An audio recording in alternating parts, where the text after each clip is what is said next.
Y con el final de las Navidades llega también el alivio para algunas personas que viven con ansiedad estos días. La pérdida de un ser querido es la causa más común y más dolorosa, una situación que resulta difícil de gestionar.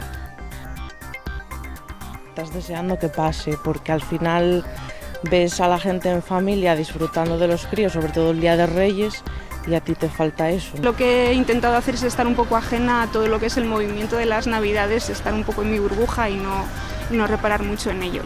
Punto final para las fiestas navideñas y comienzo de un cierto alivio para las personas que viven con ansiedad estos días. La pérdida de un ser querido es la causa más común y dolorosa, una situación que además resulta difícil de gestionar.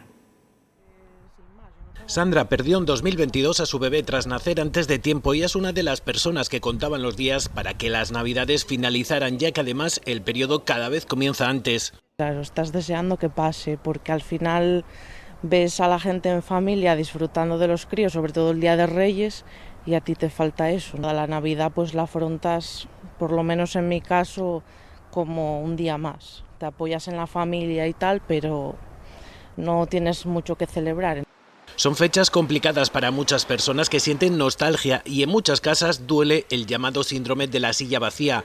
Es el caso de Raquel, que perdió a su hijo de 7 años en 2021 y este año optó por no reunirse con la familia. Pues para mí reunirme con toda la familia y que lo único que falte sea mi hijo, pues me resulta muy complicado. Fue duro porque realmente tampoco es que estés bien en casa solo. He intentado hacer es estar un poco ajena a todo lo que es el movimiento de las Navidades, estar un poco en mi burbuja y no reparar mucho en ello. Lo que pasa que, claro, después de las Navidades pues empieza el proceso, el aniversario del fallecimiento, entonces tampoco es fácil. Reconocen que hay más sensibilidad en la sociedad, aunque la pérdida de un ser querido suele ser un tema tabú. Destacan la ayuda que reciben desde las asociaciones y no descartan algún día recuperar la ilusión por la Navidad. Hasta que no te pasa, no te das cuenta de que es algo más común de lo que pensamos. Lo que pasa que no se habla. Intentar, pues a lo mejor no será lo mismo y no será de la misma manera, pero bueno, quizá de otras maneras. Pero desde luego que si una persona en un momento dado no puede evitarlo y se desahoga y tiene que llorar, yo creo que hay que entender que es que lo necesita. El duelo es algo personal y complejo. Cada persona vive el duelo de una forma diferente, incluso en una misma familia en la que se pierde un miembro, hermanos, padres, lo viven de una forma totalmente individual. No hay recetas mágicas cuando el corazón está lleno de dolor y de recuerdos, pero con trabajo se aprende a vivir sin pena. Fin de Navidad, como decimos, y fin de un dolor que se acentúa para muchas personas en estas fechas. La pérdida de un ser querido es la causa más común y tiene un nombre: el síndrome de la silla vacía, una situación que resulta difícil de gestionar y que cada cual busca un acomodo para sortear estos días. Estás deseando que pase, porque al final ves a la gente en familia disfrutando de los críos, sobre todo el Día de Reyes, y a ti te falta eso. Lo que he intentado hacer es estar un poco ajena a todo lo que es el movimiento de las Navidades, estar un poco en mi burbuja y no reparar mucho en ello.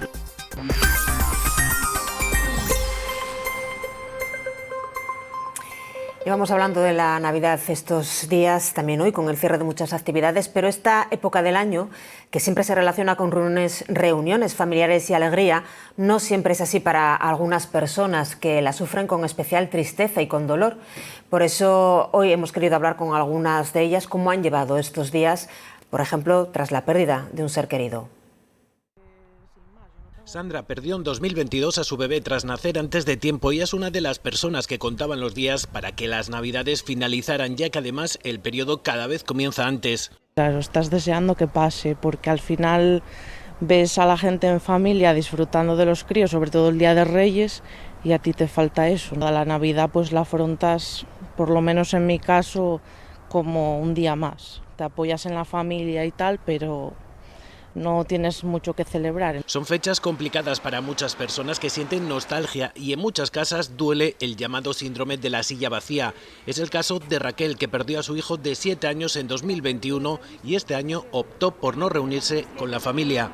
Pues para mí reunirme con toda la familia y que lo único que falte sea mi hijo, pues me resulta muy complicado. Fue duro porque realmente tampoco es que estés bien en casa solo. He intentado hacer es estar un poco ajena a todo lo que es el movimiento de las Navidades, estar un poco en mi burbuja y no reparar mucho en ello. Lo que pasa que, claro, después de las Navidades pues empieza el proceso, el aniversario del fallecimiento, entonces tampoco es fácil. Reconocen que hay más sensibilidad en la sociedad, aunque la pérdida de un ser querido suele ser un tema tabú. Destacan la ayuda que reciben desde las asociaciones y no descartan algún día recuperar la ilusión por la Navidad. Hasta que no te pasa, no te das cuenta de que es algo más común de lo que pensamos, lo que pasa que no se habla. Intentar, pues a lo mejor no será lo mismo y no será de la misma manera, pero bueno, quizá de otras maneras. Pero desde luego que si una persona en un momento dado no puede evitarlo y se desahoga y tiene que llorar, yo creo que hay que entender que es que lo necesita. No hay recetas mágicas cuando el corazón está lleno de dolor y de recuerdos, pero con trabajo se aprende a vivir sin pena. El teléfono de la Esperanza atendió el pasado año 7.600 llamadas en Asturias. Muchas de esas llamadas, que atienden los 88 voluntarios, son por crisis suicidas, pero también, por ejemplo, por soledad. La media de edad de los usuarios está entre los 25 y 35 años. Es un teléfono gratuito que usan más las mujeres, pero que cada vez más los hombres también se acercan para pedir ayuda. Desde la asociación, además, realizan cursos. El lunes 16 comienzan 15 nuevos talleres en Gijón y Oviedo, y en su página web aún pueden inscribirse. Desde la asociación destacan la importancia de cuidar la salud mental y llaman a las personas a quitar los estigmas. Hay un grupo dirigido a personas con depresión, es un grupo muy interesante porque una depresión es una enfermedad un poco conocida, poco comprendida, y en este grupo se sienten apoyados y bueno, con la colaboración de un psicólogo sanitario que les acompaña a lo largo de todo el proceso, son capaces también de superar esa situación de depresión. Talleres para personas con ansiedad, y hay otros grupos que llamamos grupos de desarrollo personal en las que se trabajan habilidades como la resolución de conflictos, la asertividad, pensar bien, pensar cómo llevo mi vida para encontrarme mejor.